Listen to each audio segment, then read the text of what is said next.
Special edition from the Star in Frisco, and the sun is rising after another Cowboys victory weekend. The Cowboys hit the practice field hard this week, and they came out on top 31-28, the final score on Thanksgiving against the Kansas City Chiefs. Welcome in to the Globe Life Studios, everyone, alongside Isaiah Stanback, Barry Church, and Nate Newton, a trio of former Cowboys. I'm Kyle Yeomans, excited to talk about how this one unfolded. The Cowboys get the win back on Thursday, and certainly it was a much-needed win for this team. I mean, Isaiah, when you look back at how this one unfolded, what stood out to you?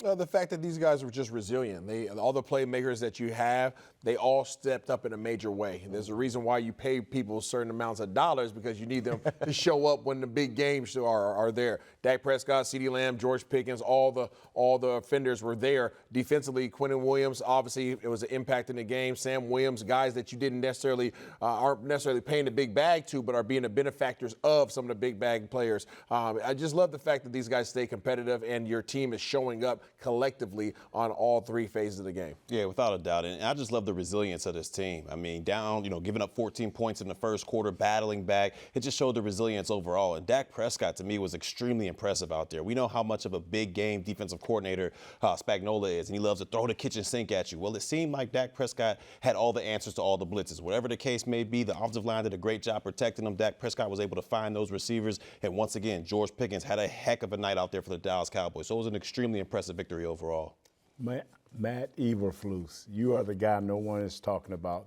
6 weeks ago, everybody wanted you gone. You started with the Raiders, shot them down, their running game, slowed down the Philadelphia Eagles in the second half, and you stomped out the Kansas City Chiefs when it counted the most. Great job, Matt Eberflus. Yeah, he's really been dialing it up. He's got some guys to work with now following the trade deadline, but keeping it on the offensive side of the football. You guys mentioned these receivers. CeeDee Lamb, of course, over 100 yards receiving. He was fantastic in the win. But, Barry, you did bring up another big game for George Pickens.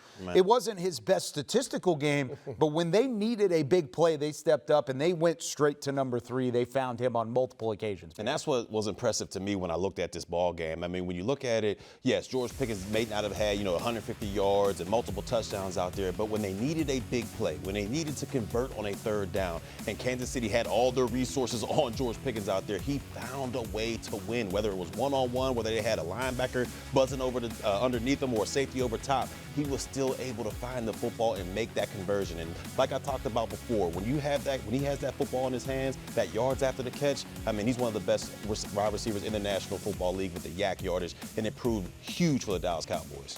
He's just dependable, and the fact that he has the trust of Dak Prescott, it means absolutely everything. Yes, he's an amazing playmaker. He makes contested catches. He runs crazy routes. He has great yak yardage, but the fact that he's able to run routes in areas of the field that the defense is literally mapping it out to take those things away, and he's still able to be where Dak needs him to be, that is trust, and that is something that will go a long way between him and Dak Prescott in the benefit of the Dallas Cowboys. He's just ultra focused. I mean, like I've said it several times, what we heard in Pittsburgh, we're not seeing in Dallas. And whatever we need to do to keep that guy, let's keep it going.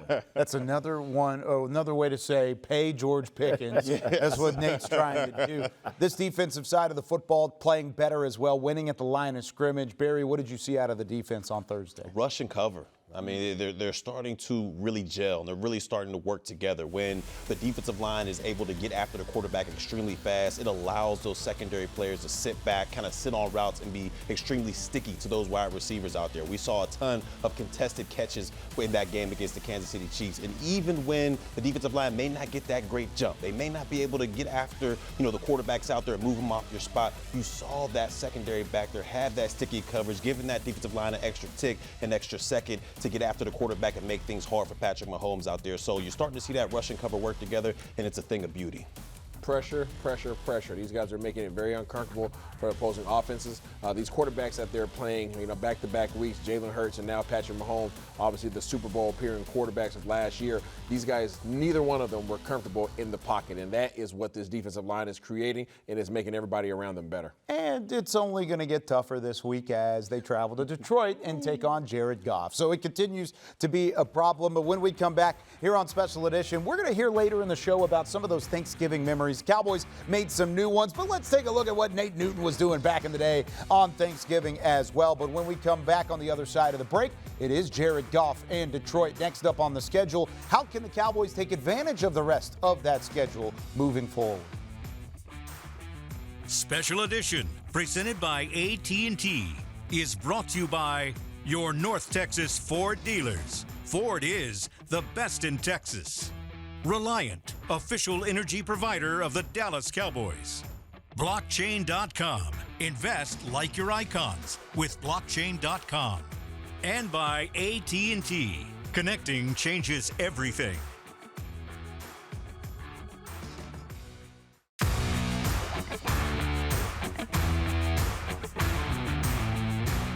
This segment is brought to you by your North Texas Ford dealers. Ford is the best in Texas. The Cowboys with a tough schedule, still moving forward. They take on the Detroit Lions this week up at Ford Field in Detroit. Then they face the Minnesota Vikings, the Los Angeles Chargers at home. Then they go at Washington and at New York and the Giants to round out their season. So with 5 games left, Isaiah, what's the game that you feel like Dallas matches up the best in? The Washington Commanders. I don't know why we're laughing. They were in the NFC Championship game last that's year. fine. That was just a year ago. But right now, Washington Commanders, because their personnel is not there. I think that what they do, you understand who Dan Quinn is and what his schemes are, so you feel comfortable with that. And then defensively, these guys like to play man-to-man, and I dare you to play man-to-man. Yeah, with me, I got to go with the Chargers in this situation. When you look at it, the Chargers lost a ton of offensive linemen. You know, a lot of their high-key offensive linemen they've lost. And I know Justin Herbert, he's a great quarterback, but outside of Land McConkey, I'm not afraid of any of those wide receivers on the outside. So for me, it's got to be the Chargers that the Cowboys match up best against. The New York Giants, and I'm hoping Jameis Winston playing. So that's the bottom line. That is the bottom line. They're the least talented team we going to face, fellas. That is the bottom line. I'm trying to get there to New York. If we get there, we're okay. I'm going to say Minnesota just because Minnesota has always seemingly been Dallas's That's true. like road bump. They've always kind of messed around and beaten up the Minnesota Vikings. All right, what about the team that they least match up best against and the team that's going to be the biggest challenge, Nate? Detroit. They coming, they gonna run the ball, they don't care what happens, they gonna play a gangbuster defense. Detroit lights out as you don't want to deal with them if your mind is not right. Yeah, I'm going with Big Nate, dog. Detroit Lions are a problem, not only personnel-wise. They got Ragnar back at the center position. He'll be rocking and ready. These guys are physically imposing, and it'll be the biggest physical challenge that the Dallas Cowboys have had all season long. Yeah, we might as well make it 3 of a kind on this one because I'm going with Detroit as well. They're an extremely physical bunch offensively and defensively. You got to deal with those 2 running backs in the back end. Goff, he's able to, distribute the football where he likes to. So, to me, Detroit is definitely one of the matchups that Cowboys better be ready for. Yeah, you might as well make it a clean sweep across the board. I mean, this Detroit team is going to be tough to beat coming up this week for the Cowboys. Now, there's a lot going on in the building, and there's a lot of things that you have to look forward to here on Special Edition as well. I got to find the rest of my rundown here. When we come back, the Cowboys community certainly benefiting from an early Thanksgiving. It's a season of giving for the Cowboys. We'll hear from them when we come back. This segment was brought to you by your North Texas Ford dealers. Ford is the best in Texas.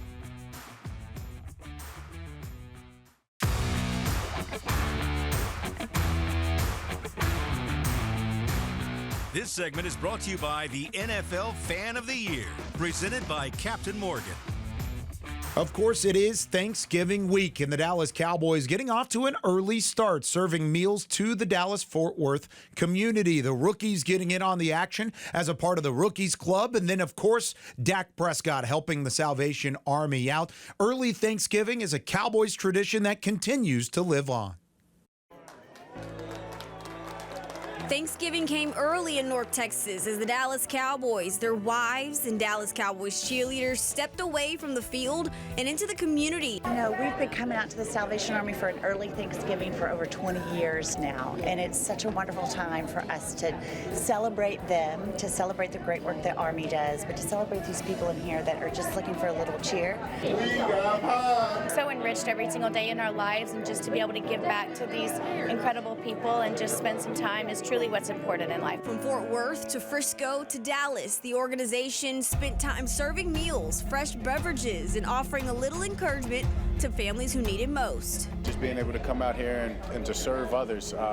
Thankful for this opportunity. It's a season of giving, obviously, and just trying to spread hope. I know it feels good for me personally, for my teammates here in the organization. So it just feels good to get back and spend time with the community. Every year, the Salvation Army steps in to feed thousands across North Texas. Giving back in general is very important, especially us as athletes being blessed to be able to pay it forward. You know what I mean? And just knowing that we're blessed to be here to be able to do this. And that's why it's so easy for the Cowboys to come back annually. This organization is built on tradition that stems far beyond trophies and Thanksgiving Day games. So I feel a lot of joy and a lot of honor being able to come out here and do it for other people. A day full of serving, listening, being present, just fellowship, a plate of food, and a reminder that community still matters.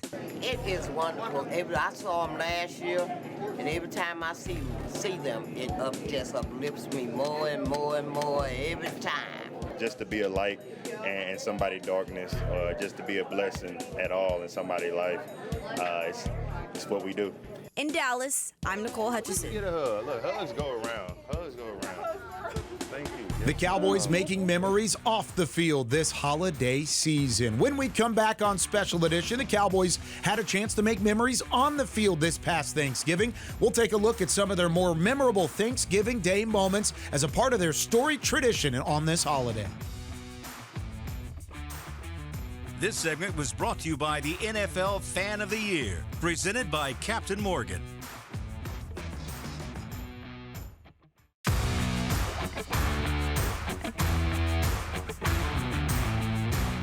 This segment is brought to you by the Salvation Army, doing the most good. Thanksgiving, a holiday favorite for everybody, including our own Nate Newton. Guys like Jason Garrett and Ezekiel Elliott, Dak Prescott have all celebrated in the past. Here's a look back at some of the more memorable Thanksgiving moments in Cowboys history. And it's 48. Cunningham runs a draw to Smith, flips it back for a flea flicker. Cunningham deep down the right side. Moss all alone at the 10. Catches it and steps in for the Minnesota touchdown. They bid on the run fake.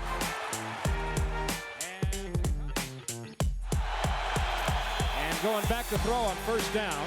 Heaves it deep down the right side. Moss running away. There's a flag. Moss caught it at the 8. He's in for the touchdown. Unbelievable. He's pretty good. 44, Max blitz. Cunningham throws it left, and the catch is made, and Moss is breaking away down the left sideline. Chased by Phillips, down to the 10. Touchdown.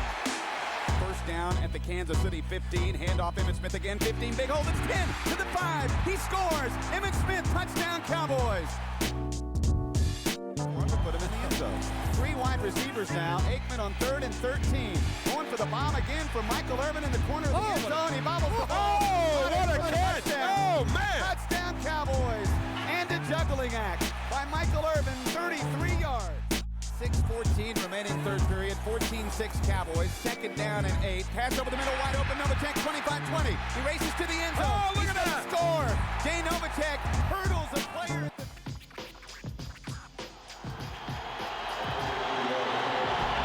Peterson to hold. Blocked. The Cowboys will win. Wait a minute. Whale was in the end zone. No one covered it, and Miami did. That could be a touchdown if Miami has covered it. A Dallas player touched the ball, and then the Dolphins went on and recovered it. It's on the 1-yard line. It's not in the end zone. It's in the 1-yard line. They're going to sort it out. And there's 3 seconds left on the clock. 92, Tolbert gets his hand up in the air and knocks the ball. No, it's not 92, it's 97. Jimmy Jones. Now someone touches the football here. Watch what happens. It's Leon Lett. No! Oh, Lett, who is haunted by a Super Bowl misplay. And the ball goes into the end zone. They say it was touchdown.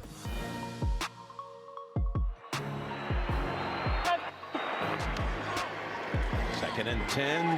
There it is! This is history! If Bland can take it the distance, this will be the record! Bland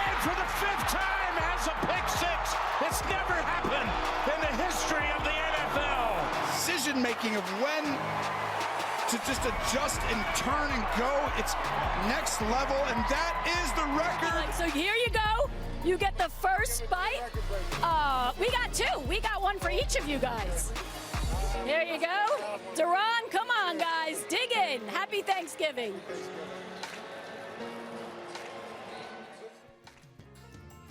Thanksgiving Day in Irving, Texas, where for the second time in 12 days, the Dallas Cowboys face the Washington Redskins with Cowboy playoff life on the line. Roger Staubach was having one of his poorest passing days in the NFL, and he couldn't find an open receiver and ran. Staubach gained a first down, but was not woozy, and this proved to be the turning point of the day, for into the fray came an untried and unknown rookie quarterback named Clint Longley. 2 plays later, Longley pump faked once and then passed to a wide-open Billy Joe Dupree, and Dallas had his first touchdown of the day. Away, 35 seconds left to play. 50 yards and 35 seconds away from extinction for the Dallas Cowboys.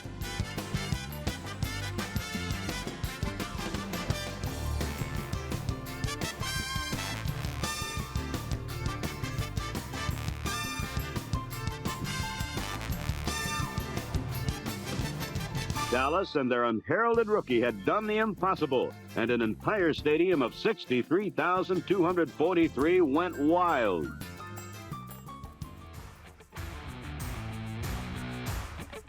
Now that we've taken a look back at some of the best Thanksgiving moments in Cowboys history, let's take a look ahead to what the NFL slate looks like here in this Week 13.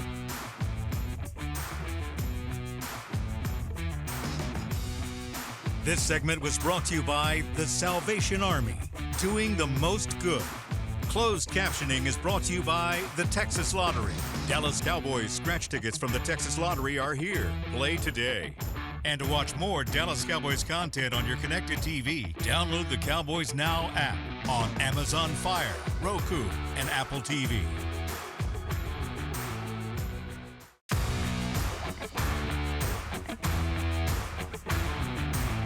Special edition presented by AT&T was brought to you by your North Texas Ford dealers. Ford is the best in Texas.